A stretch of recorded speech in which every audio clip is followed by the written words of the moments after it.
옛날 어느 시골 유력한 집에 혼기가 훌쩍 지난 노처녀가 살았습니다. 성격이 옹골진 성격이었고 무엇보다도 남의 이야기를 귀담아 듣기보다는 자기 듣고 싶은 대로만 듣는, 쉽게 말씀드리면 성격이 약간 까다롭고 까칠한 아가씨였습니다. 그럼에도 불구하고 유력한 집안의 분위기로 말미암아 전혀 불편함이 없이 지낼 수가 있었습니다. 오히려 자기가 조금 불리하다 싶으면 이 아가씨는 버럭 화를 내며 니까짓 게 뭔데 나에게 왜 그래 소리치기 일쑤였습니다. 어느 날 그 처녀가 읍내에 있는 시장에 장을 보러 나갔는데 인적이 드문 길을 걸어가고 있었습니다.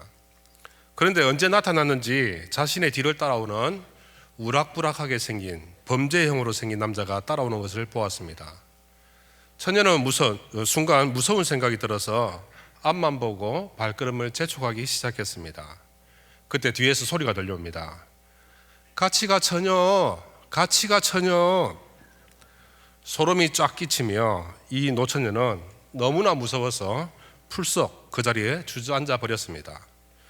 조금 뒤 정신을 차리고 보니 그 남자가 잠시 앉아있는 노처녀를 위아래로 잠시 살펴보더니 괜찮은 것을 확인하고 다시 가던 길을 걸어가며 소리치기 시작합니다. 갈치가 1,000원, 갈치가 1,000원. 유유히 사라졌다고 합니다. 오늘 저와 여러분은 그리스도인으로 살아가지만 나의 신앙은 견고하고 옹골지며 이 세상을 살아가는데 비록 여유롭지는 않지만 부족하지 않을 만큼 물질의 축복을 하나님께서 주셨다고 착각하며 살아갑니다. 또한 신앙에 있어서도 다른 사람의 이야기를 귀담아 듣는데 전혀 불편함이 없을 정도고, 그리고 오히려 내가 알고 있는 것과 나의 성공 간증은 초신자들이 듣고 나처럼 살고 나를 본받아야 한다라고 생각하며 착각하는 성도들이 있습니다. 신약 성경에도 그런 사람들이 있었습니다. 그 사람들은 바로 고린도 교회 사람들이었습니다.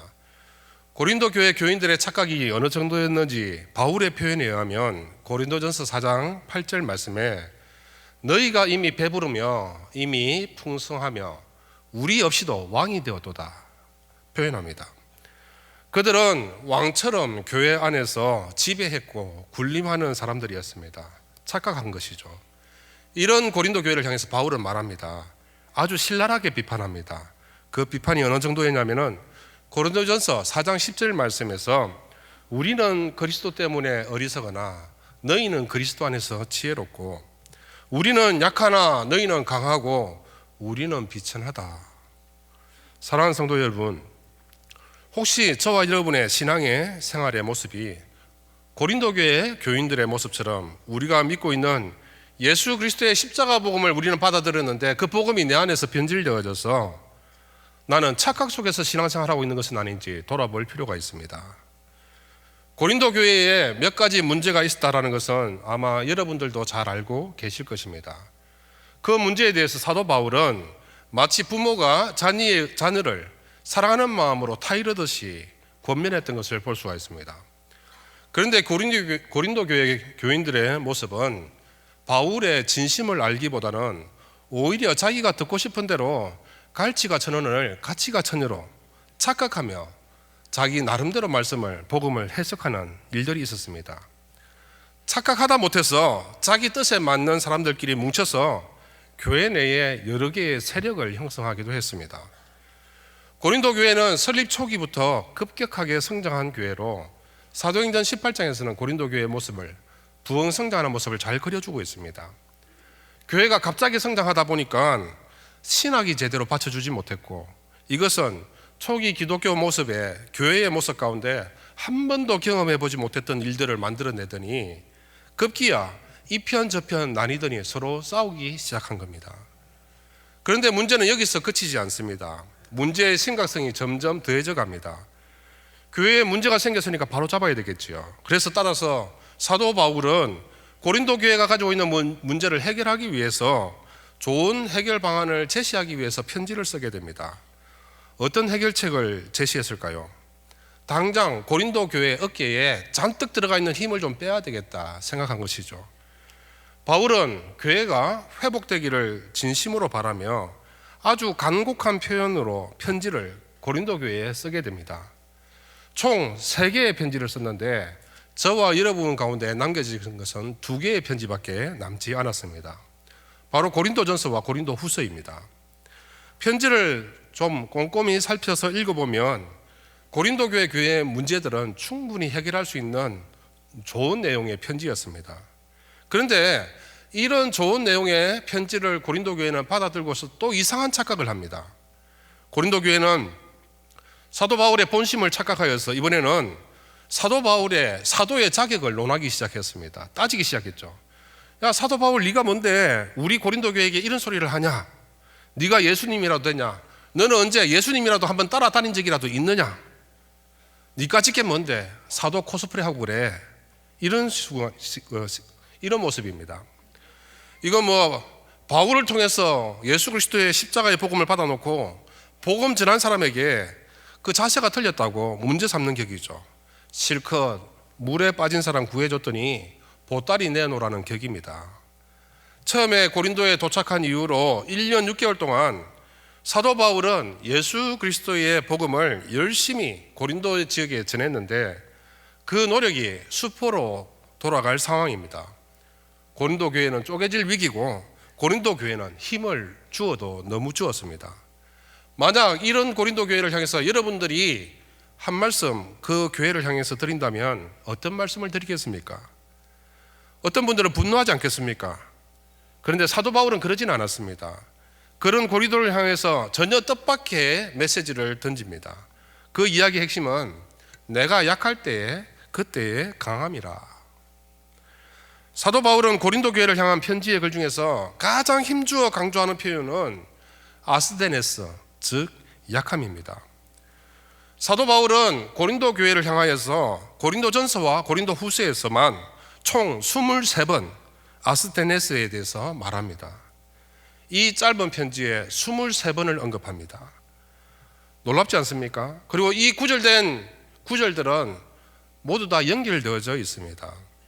즉, 이 구절들만 연결해도 충분히 그 내용이 연결이 되는 것이죠.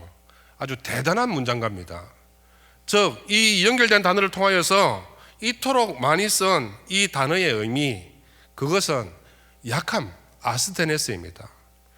가장 먼저 언급한 것은 고린도전서 1장 25절에서 언급하고 있습니다. 하나님의 어리석음이 사람보다 지혜롭고 하나님의 약하심이 사람보다 강하다. 그리고 가장 나중에 언급된 것도 궁금하죠. 고린도후서 13장 9절 말씀입니다. 우리가 약할 때에 너희가 강한 것을 기뻐하고 또 이것을 위하여 구하니 곧 너희가 온전하게 되는 것이라. 그리고 오늘 저와 여러분이 읽은 성경 본문 말씀 고린도후서 12장 9절에서부터 10절 말씀, 이 23번의 약함 중에서 가장 강조되고 있는 구절이라고 말씀드릴 수 있습니다. 같이 한번 읽어보실까요? 시작. 이는 내 능력이 약한 데서 온전하여 짐이라 하신지라. 그러므로 도리어 크게 기뻐함으로 나의 여러 약한 것들에 대하여 자랑하리니 이는 그리스도의 능력이 내게 머물게 하려 함이라. 그러므로 내가 그리스도를 위하여 약한 것들과 능력과 궁핍과 박해와 곤고를 기뻐하노니 이는 내가 약한 그때에 강함이라. 총 3군데의 말씀을 오늘 읽었습니다. 오늘 설교 나머지 20군데 읽고 끝내도 괜찮겠습니까? 네. 23번의 약함에 대해서 계속 언급되어지고 있다는 거, 여러분 새삼 새롭게 다가오지 않습니까? 그러면 사도 바울은 이 고린도전서와 후서를 그 편지를 쓴 그 이유가 분명해집니다. 여러분, 왜 사도 바울은 고린도 교회를 향해서 이 편지를 썼을까요? 굉장히 단순합니다. 이 메시지는 사도 바울이 고린도 교회를 향해서 던진 피 맺힌 절규이기도 합니다. 그리고 그것은 고린도 교회를 향해서 이 메시지는 굉장히 누구나 다 읽고 받아들일 수 있도록 쉽게 기록했습니다. 그리고 그 메시지는 지금 이 시대에 신앙생활을 하고 있는 저와 여러분의 모습, 우리 교회의 모습, 한국 교회의 모습에도 딱 들어맞는 표현이기도 합니다. 지금 이 시대의 교회가 권력을 숭배하고 있습니다. 더 나아가서 권력을 쫓는 교회가 생겨나더니 더 나아가면 교회가 권력 자체가 되려고 합니다. 심지어는 교회 권력이 대물림되는 현상도 나타납니다. 이런 시대에 강함을 추구하는 교회가 아니라 약함을 추구하는 바울의 메시지를 우리는 귀담아 들을 필요가 있습니다. 교회 지도자 여러분들 착각하지 마십시오. 교회는 그리스도 안에서 스스로 약해질 때에 비로소 하나님의 능력으로 강하여집니다. 성도 여러분 착각하지 마십시오. 저와 여러분은 받은 은혜가 이미 충만합니다. 풍족합니다. 우리는 약한 그때에 비로소 강하여집니다. 따라서 사랑하는 성도 여러분, 사도 바울의 이 편지를 지금 우리가 다시 읽는다면 저와 여러분은 추구하던 강함을 포기하고 약한 자리로 내려앉을 수 있어야 합니다. 교회는 약해지는 것이 맞습니다. 오해하지 마시기 바랍니다. 약해지라고 해서 모임을 파하고 흩어지라는 뜻은 아닙니다. 실력은 키워야 됩니다. 개인의 능력도 출중해야 합니다. 하지만 저와 여러분의 마음 자세는 더욱더 낮아져야 되고 겸손해져야 된다는 뜻입니다. 외적인 능력은 커지더라도 겸손할 수 있어야 합니다. 내가 낮아질 때 비로소 하나님은 그때부터 일하시는 하나님이십니다. 적절한 비유를 찾다가 이렇게 설명드려 봅니다. 한때 저의 어머니를 제가 바라보면서 아들로서 제가 나의 모든 것이 희생되는 한이 있더라도 온전히 어머니의 뜻만을 따를 수 있는 시간이 있었으면 좋겠다. 그런 기회가 다시 왔으면 좋겠다. 그렇게 생각했던 적이 있습니다. 할 수 있거든 최대한 어머니의 뜻에 반대하지 않고 어머니 말씀하시는 대로 다 들어드리고 싶었던 그런 때가 있었습니다. 그때가 언제일까요? 아마 짐작하시다시피 저희 어머니의 기억이 희미해지고 힘이 점점 없어지는 그때, 바로 그때였습니다. 저희 어머니가 처음부터 힘이 없어졌던 것은 아닙니다. 제 기억을 되돌이켜보면 저희 어머니도 굉장히 강한 분이셨습니다. 특히 제가 청소년 시기에는 저희 어머니는 엄청난 괴력과 능력을 가지신 어머니이셨습니다. 거기에 악착 같은 삶의 의지를 장착하시고 거기에 다른 사람들의 모든 시선을 무시할 수 있는 부끄러움이 없는 아줌마를 모습을 장착하셨습니다. 그런 능력에 대해 저희 어머니가 오르셨을 때는 저희 아버지도 어머니를 슬금슬금 피하시기도 했습니다. 그런데 신기한 것은 저희 어머니가 외적으로 가장 강력한 힘을 가지셨던 그때에 집안을 다 평정하시고 마침내 집안의 독재자가 되셨을 때에 제 어머니와 저와의 관계가 좋았을까요? 나빴을까요? 저희 어머니가 가장 강력하셨을 때 저는 어머니의 말씀을 안 듣기로 소문난 아들이었습니다. 그런데 그런 제가 제 의지를 꺾고 어머니의 뜻에 순종해야 되겠다라고 마음을 먹게 되었습니다. 어머니가 속썩이는 아들 앞에서 미안하다. 내가 너희에게 해줄 게 더 이상 아무것도 없다. 그렇게 말씀하시니까 제가 놀란 거죠. 어머니가 눈물을 글썽거리시면서 그런 말씀을 하시면 느슨해진 그 마음을 다시 잡아서 다시 공부하고 일을 하려다가도 좀 쉬어볼까 싶었는데 그런 말씀이 생각나면 다시 벌떡 일어나서 일을 하게 되고 돌아가신 지 벌써 15년이 넘었는데 어젯밤 꿈에도 나타나셔서 제가 자다가 벌떡 일어나서 설교 준비를 마무리했죠. 오늘 읽은 말씀은 비슷한 어감으로 약함을 사도 바울이 우리 가운데 말을 해주고 있습니다. 바울 사도는 그 육신의 약점 때문에 오히려 더 큰 은혜를 입게 되었다라고 고백하였습니다. 아마 오늘 예배에 참여하신 많은 분들이 사도 바울에게는 심각한 육체의 질병이 있었다라는 것 잘 알고 계실 것입니다. 이 질병이 무엇이었는지 가장 가능성이 높은 이론은 그에게는 간질이 있었다라고 표현합니다. 아주 고약한 질병이죠. 그리고 이 질병에게 사도 바울은 별명을 지어줍니다. 바로 오늘 읽은 말씀에 표현된 육체의 가시라는 표현입니다. 바울은 가시처럼 찌르는 자신의 육체의 약점을 극복하기 위해서 아주 작정하고 기도에 간절히 매진하여서 3번 주님께 구하게 됩니다. 그런데 그 기도에 우리 주님께서는 다소 이상하게 응답하십니다.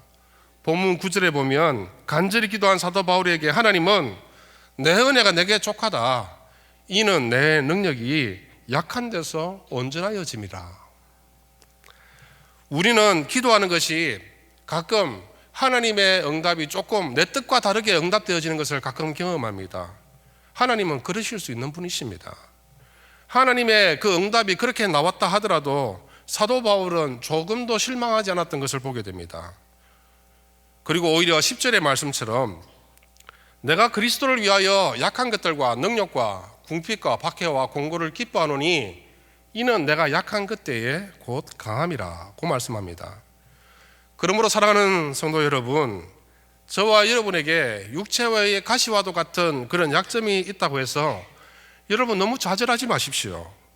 오히려 약할 때에 강하게 되기 때문입니다. 따라서 오히려 약한 때라고 여겨질수록 더욱 하나님을 우리는 가까이 할 필요가 있습니다. 하나님을 믿는 성도이십니까? 그렇다면 주님 앞에서 낮추시길 바랍니다. 그럴 때 하나님께서 여러분들을 높여주실 줄 믿습니다. 그러면 오늘 주일 예배에 말씀의 역사를 기다며 이 예배의 자리 가운데 참여한 여러분들은 먼저 해야 할 일이 있습니다. 하나님을 가까이 하는 것입니다. 어떻게 하면 하나님께 가까이 갈 수 있을까요? 하나님께 가까이 가는 거 참 어렵습니다. 솔직하게 말씀드려 봅시다. 사랑하는 가족을 위해서 여러분들 하루에 1시간씩 시간을 더 내실 수 있습니까? 말로는 쉽지 어렵습니다. 현대인은 정말 바쁘게 살아갑니다. 어른은 어른대로 바쁘고 아이는 아이라고 바쁘고 둘이 시간이 안 맞아서 못 만나고 부모님은 부담스럽게 이야기합니다. 시간 좀 더 내라고 이야기하는데 그게 어렵습니다. 그런데 제가 목사로서 여러분들에게 여러분 일주일에 사랑하는 우리 주님을 위하여 1시간 더 주님을 위해서 헌신하며 기도합시다 말씀드리면 여러분 이거 쉽겠습니까? 어렵겠습니까? 사실 이 자리에 일주일에 한 번 주일 예배 참석하시는 것도 얼마나 대단한 일이냐며 오늘 아침에도 부부싸움 하시고 상한 심령으로 겨우 마음 다 잡고 이 자리에 앉아 계신 분도 계실 건데요. 잘 오셨습니다. 정말 어려운 결단하시고 오셨는데 위로 받으셔야죠. 하나님께 한 걸음 더 나아가는 거, 1시간 더 헌신하는 거 쉬운 일 아닙니다. 그러면 쉬운 방법이 있는데 어떤 방법이 있을까요? 가장 쉬운 것은 내가 하나님께 가는 것이 어렵다면 하나님께서 나에게 찾아오시면 됩니다. 하나님께서 불쑥 한 걸음 다가오시면 되죠. 그러면 하나님께서 어떻게 하면 우리 가까이 다가오실까요? 딱 한 가지만 하면 됩니다. 내가 강함을 버리고 스스로 약해지면 됩니다. 낮아지면 됩니다. 약해지는 것은 따라서 좋은 것입니다. 왜냐하면 하나님께서 함께 계시니까 하나님께서 함께 계시면 내가 오히려 새로운 모습으로 서게 되는 것이니까 이것이 약함의 비밀이 되는 것입니다. 그러면 이렇게 정리할 수가 있습니다. 약해지는 것에서 강해지는 그 3가지의 단계에 대해서 설명할 수 있겠습니다. 첫 번째 단계입니다. 약하면 사랑하게 됩니다. 통상 사도 바울에게 육체의 가시가 있게 된 그 질병의 원인은 오늘 읽은 2절 말씀과 3절 말씀에서 그 근거를 찾습니다. 먼저 사도 바울은 이 글을 쓰기에 앞서서 14년 전에 놀라운 셋째 하늘의 환상, 삼층천이라고 이야기합니다. 삼층천의 환상에 대해서 소개를 하고 있습니다. 삼층천에 올라간 바울은 사람이 말로는 형언할 수 없는 소리와 사람의 입으로 말하는 것이 허용되지 않은 놀라운 일들을 듣게 되었다라고 말씀하고 있습니다. 4절 말씀을 같이 화면을 보시면서 읽겠습니다. 시작.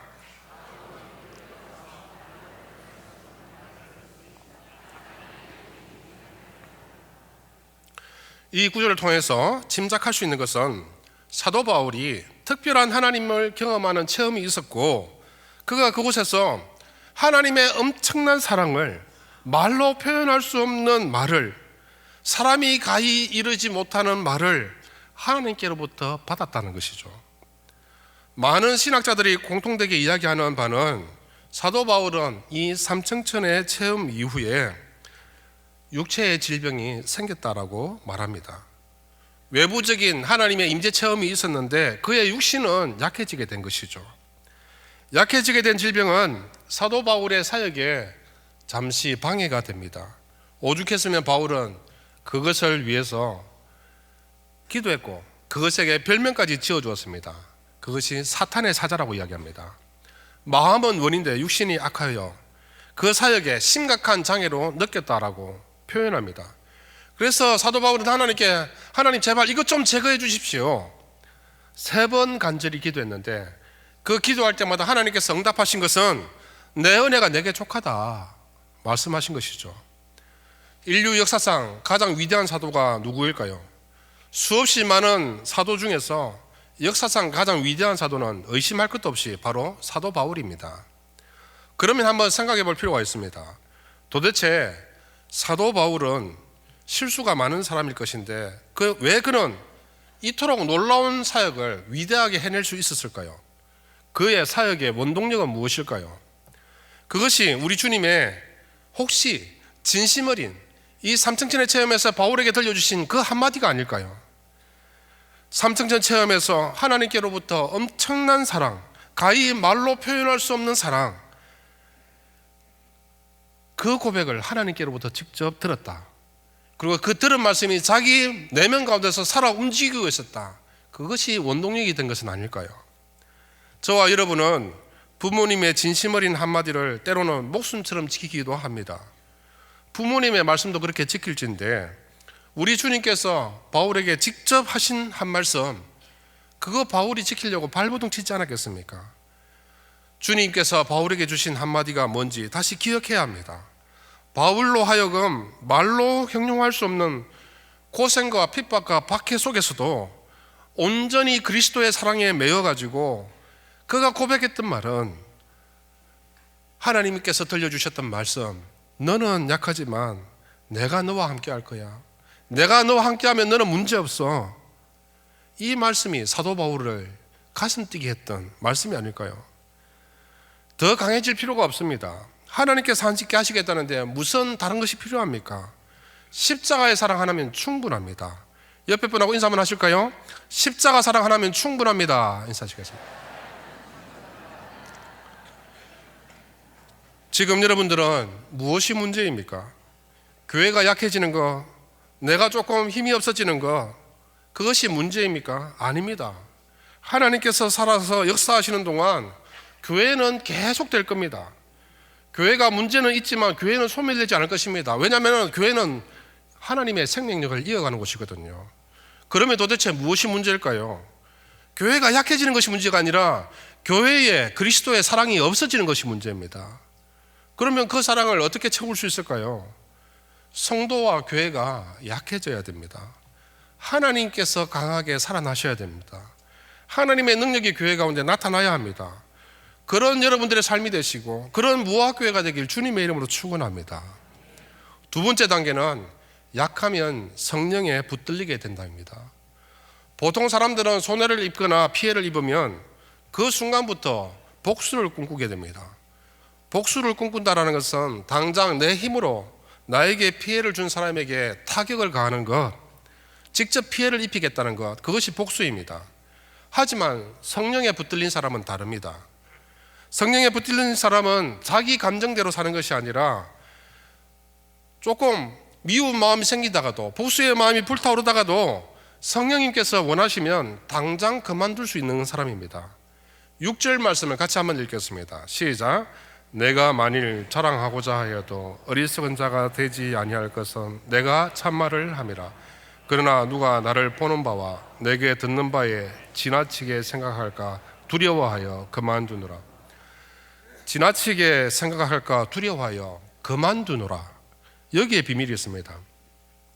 사도 바울은 억울한 일을 많이 겪은 사람입니다. 만약 사도 바울의 마음 가운데에 복수를 내가 해야 되겠다라고 생각하면 제 생각에 복수의 대상 1번은 그 대상이 바로 고린도 교회가 아닐까 생각해 봅니다. 왜냐하면 고린도 교회는 사도 바울을 향해서 거침없는 독설로 사도 바울을 수시로 공격했습니다. 사도 바울의 마음 가운데 죽음의 상처를 입히기도 했습니다. 사도 중에 바울도 있느냐? 네가 사도라면 나도 사도다. 가진 말로 모욕하고 저주하고 욕설을 퍼붓기도 했습니다. 하지만 사도 바울은 성령에 붙들린 바 살았고 복수의 계획을 중단하고 그만둘 줄 아는 사람이었습니다. 사진 하나를 보시겠습니다. 교역자실에 제 책상에 있는 나무입니다. 제가 무학교에 부임했을 때에 저희 부목사님들이 이 나무처럼 목회에 깊이 뿌리 내리라고 사주신 나무입니다. 저는 이 나무를 하루에 수십 번 쳐다봅니다. 그리고 이 나무를 쳐다볼 때마다 성령님을 묵상합니다. 그래서 제게 이 나무는 성령나무입니다. 이 나무 잎사귀 안쪽으로 자세히 들어가 보면 원래 줄기가 더 이상 자라지 못하도록 과감하게 싹둑 잘려져 있습니다. 목사로서 살아가는데 순간순간 인간적인 욕심과 분노와 복수심이 불타오를 때가 있습니다. 그런 마음이 불타오를 때마다, 불쑥불쑥 올라올 때마다 이 나무의 원줄기가 잘린 것을 보며 끝없이 뻗어나가는 인간적인 욕심과 복수의 마음을 중단해야 된다, 거쳐야 된다, 잘라내야 된다라고 생각합니다. 그러고 나서 이 나무를 조금 더 자세히 살펴보면 원줄기가 잘려나가고 그 옆에 접붙인 가지로 나무가 자라는 것을 알 수가 있습니다. 여기에 힌트가 있습니다. 내 욕심을 끊어버리고 잘라버리고 성령으로 살아야 되겠구나. 성령의 가지가 내 속에서 접붙임 바 되어져서 성령이 가지가 자라게 해야 되겠구나. 성령의 열매가 맺도록 해야 되겠구나. 결심하게 됩니다. 바울은 이런 내용을 로마서에서 설명하고 있습니다. 로마서 11장 23절 말씀 같이 읽겠습니다. 시작.